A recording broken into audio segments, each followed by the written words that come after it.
कोल्हापुरी चप्पल जे त्यांच्या हस्तनिर्मित चामड्यासाठी आणि अद्वितीय डिझाईनसाठी ओळखले जातात, त्यांचा इतिहास 13व्या शतकापासून आहे. सुरुवातीला त्यांना त्यांच्या मूळ स्थानावरून विविध नावांनी ओळखले जात असे, जसे की कापशी किंवा पायतान. 18व्या शतकात त्यांची लोकप्रियता लक्षणीयरित्या वाढली, विशेषतः कोल्हापूरचे राजा शाहू महाराज यांच्याकडून मिळालेल्या संरक्षणानंतर, ज्यांनी पादत्राणांना प्रोत्साहन दिले.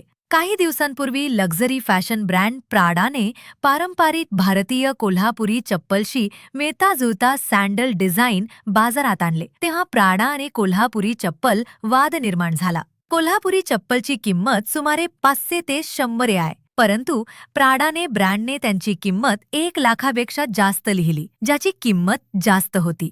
अनेक भारतीयांनी प्राडावर सांस्कृतिक विनियोग आणि स्वदेशी कारागिरीचा गैरवापर केल्याचा आरोप केला, ज्याची पावती किंवा योग्य मोबदला न देता त्यांनी केला. टीकाकारांचा असा युक्तिवाद होता की डिझाईनमध्ये नाविन्यपूर्णतेचा अभाव होता आणि केवळ नफ्यासाठी शतकानुशतके जुन्या भारतीय शैलीचे पुनर्ब्रँडिंग केले गेले. या घटनेमुळे जागतिक फॅशन नीतिमत्ता, सांस्कृतिक आदर आणि पारंपरिक कारागिरांना श्रेय देण्याचे महत्त्व यावर वादविवाद सुरू झाले. सोशल मीडियाच्या चर्चेने संताप वाढवला आणि जागतिक फॅशन उद्योगात भारताच्या सांस्कृतिक वारशाची ओळख आणि संरक्षण करण्याची मागणी केली. त्यानंतर प्राडाने सहमती दर्शवली आणि मूळ निर्मात्यांना आणि डिझायनर्सना श्रेय दिले.